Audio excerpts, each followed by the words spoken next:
Hair transplant के बाद PRP करें या जीन बायो हैकिंग थेरेपी करें, और करें तो क्यों करते हैं, दोनों चीज़ों के बारे में बात करता हूँ। मैं doctor Arvind Poswal, doctor Edge Clinic, Delhi, India से। अभी देखिए, जैसे आपकी बाल की जड़ें हैं, अब आपने चाहे ट्रांसप्लांट किया हो या वैसे ही बाल गिर रहे हैं, ख़ासतौर से अगर यंग एज पे बाल गिर रहे हैं और काफ़ी स्पीड से गिर रहे हैं, तो उनको प्रोटेक्ट तो करने के लिए फर्स्ट लाइन ट्रीटमेंट मान के चलो कि यहाँ पे आपके प्लेटलेट और ग्रोथ फैक्टर आने की ज़रूरत है। अब वो कैसे आएगा? एक तो पुराना तरीका है जिसमें कि यहाँ से खून निकालें, सेंट्रीफ्यूज में करें और उसके बाद सुइयों से कोशिश करें यहाँ सारी जगह इंजेक्ट करने का। मैं इसके पक्ष में नहीं हूँ, क्यों देखिए, एक ज़्यादा बेटर तरीका जो उसका के ऊपर काफ़ी साइंटिफिक रिसर्च भी हो चुका है, वो होता है कि बजाय सुइयों से हम सिर्फ लगाते रहें अलग अलग जगह इंजेक्शन, 40-50 भी लगा लोगे और कितना लगाओगे, उसकी जगह प्रॉपर माइक्रो नीडलिंग करें डर्मा रोलर से। डर्मा पेन या डर्मा स्टैम्प भी यूज़ कर सकते हो, लिख लो इसका नाम डर्मा रोलर, ताकि पता चले कि क्या होता है अगर आपको नहीं मालूम।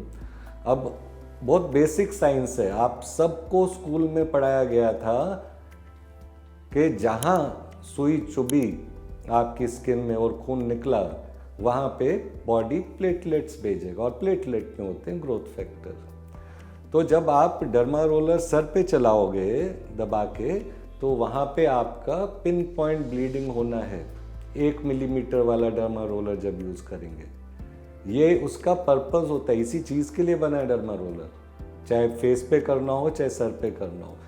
वो बॉडी को जब आप सिग्नल देते हो कि हाँ यहाँ छोटे छोटा पिन पॉइंट ब्लीडिंग हो रहा है, बॉडी को लगता है यहाँ रिपेयर की ज़रूरत है, खूब ग्रोथ फैक्टर भेजेगा। वो ज़्यादा लॉजिकल तरीका है, क्योंकि एक तो उससे आप बाकी दवाइयाँ भी पहुँचा सकोगे, क्योंकि एक बार डर्मा रोलर और माइक्रो नीडलिंग हो गया। डर्मा रोलर में होते 500 से ज़्यादा नीडल, तो अगर आपने यहाँ पूरे एरिया में उसको चलाया है, तो उसका मतलब खुद ही कैलकुलेट कर लो, कम से कम 10-15 हज़ार पोर्स ओपन हो गए, और वो भी बस 1 मिलीमीटर गहराई तक, जहाँ पे के बालों के जड़ों के स्टेम सेल हैं।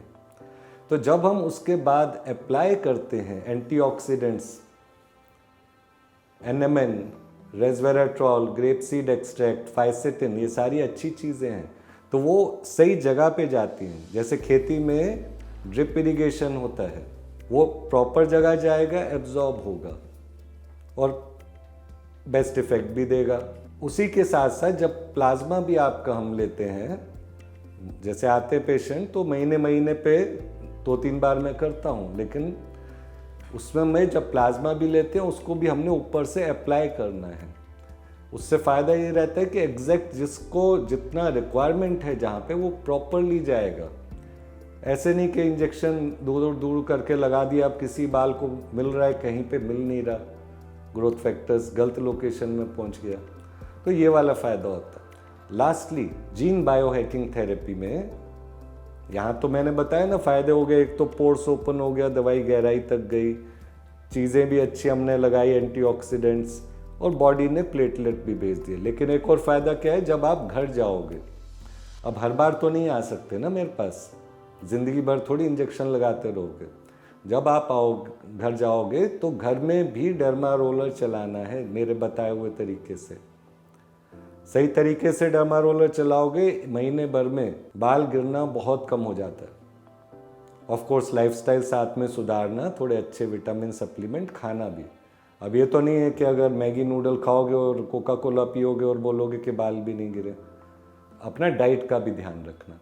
तो ये वाला चीज़ जो जीन बायो हैकिंग थेरेपी का चारों तरफ से जो हम बाल की जड़ की मदद करते हैं, उसी का कारण है कि बिना साइड इफ़ेक्ट वाली दवाइयों के जीन बायो हैकिंग थेरेपी से आपके बाल मजबूत होते हैं। 3 से 4 महीने में खुद ही पता चल जाता है, इतना इफेक्ट आ जाता है उसमें। लंबा ड्यूरेशन तक वेट नहीं करना पड़ता इफेक्ट देखने का। और दूसरा चीज़, जो आप कर रहे हैं पीआरपी, वो एक सिंपल 5 मिनट का प्रोसीजर है।